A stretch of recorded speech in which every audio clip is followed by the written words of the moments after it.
Chers amis paroissiens, bonjour.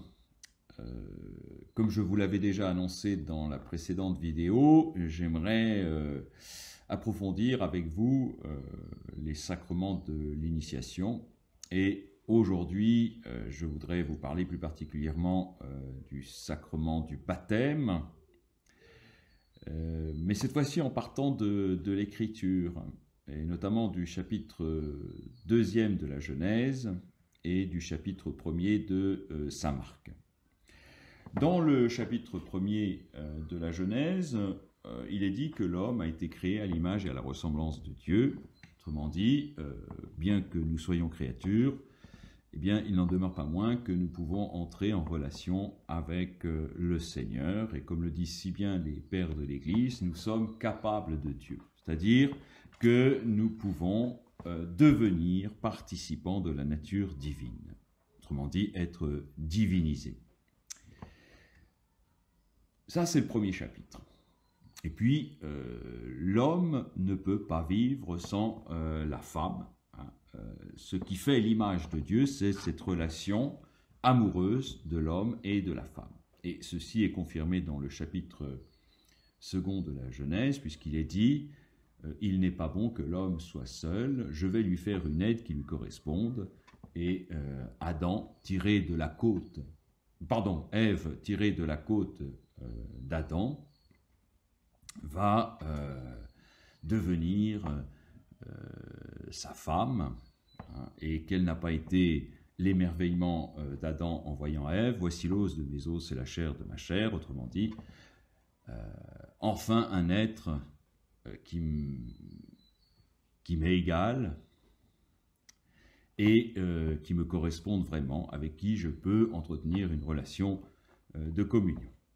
Alors ça, c'est le projet initial de Dieu. Mais il y a un perturbateur dans le projet initial de Dieu, c'est ce fameux serpent, que l'on reconnaît bien sûr comme étant Lucifer, cet ange à l'origine qui était l'ange de la lumière, mais parce qu'il s'est révolté, eh bien, il est devenu l'ange des ténèbres. Et son souci principal, c'est de détourner l'homme de Dieu ou de déjouer le plan de Dieu.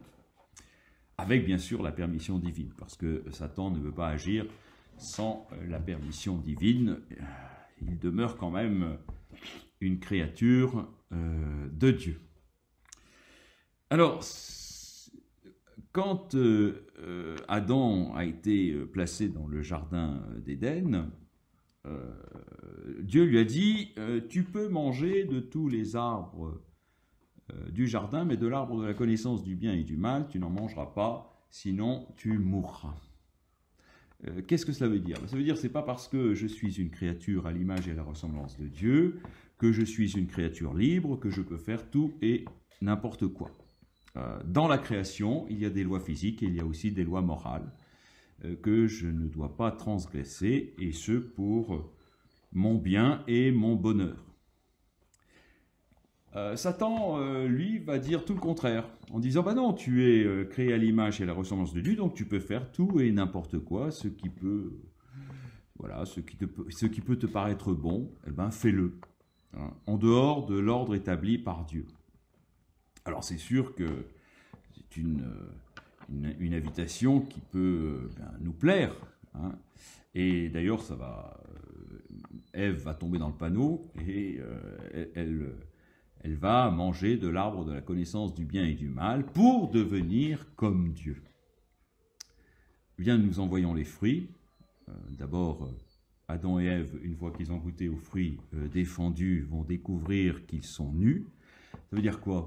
Ça veut dire qu'ils sont plus attirés par l'aspect charnel, hein, donc c'est l'emprise de la chair maintenant, c'est la domination de la convoitise charnelle qui est présente dans leur cœur.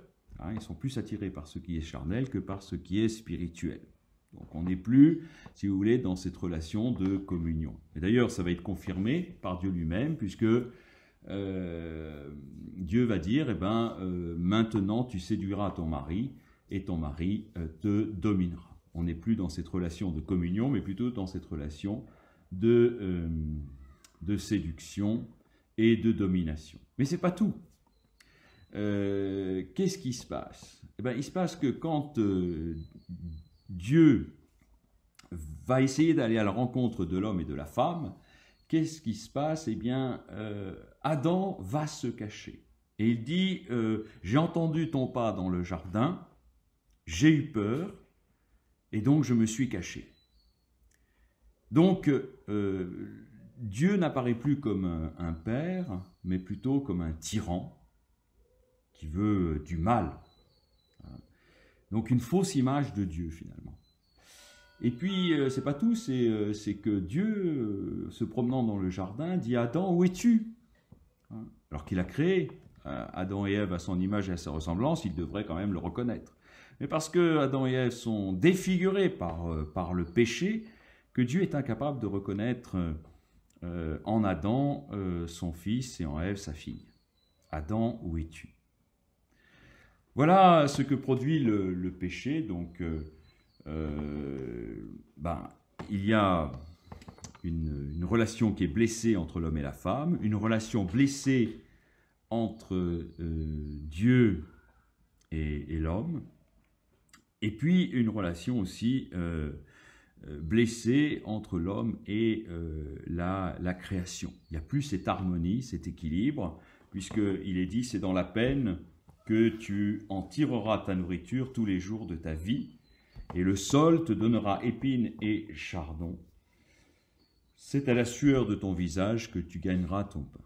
Voilà. La souffrance est entrée dans le monde comme la mort, puisque maintenant Adam et Ève sont voués à la corruption, puisqu'ils ne sont plus soutenus par l'immortalité de Dieu, par l'éternité de Dieu.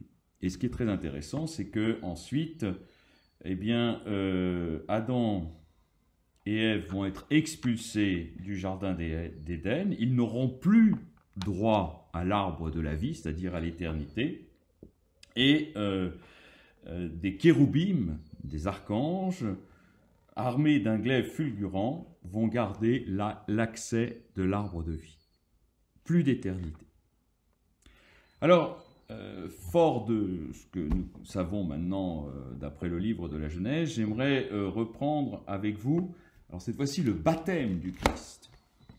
Le baptême du Christ, très intéressant. En ces jours-là, c'est dans saint Marc, Jésus vint de Nazareth, ville de Galilée, et il fut baptisé par Jean dans le Jourdain. Et aussitôt, en remontant de l'eau, il vit les cieux se déchirer, et l'Esprit descendre sur lui comme une colombe. Il y eut une voix venant des cieux, « Tu es mon Fils bien-aimé, en toi je trouve ma joie. » Alors, d'abord, le Christ n'avait pas besoin d'être baptisé, puisqu'il est saint, étant Fils de Dieu.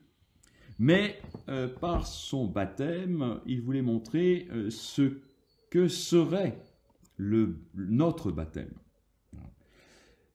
Jésus est plongé dans l'eau. Il remonte de l'eau, et là, qu'est-ce qui se passe? Les cieux se déchirent.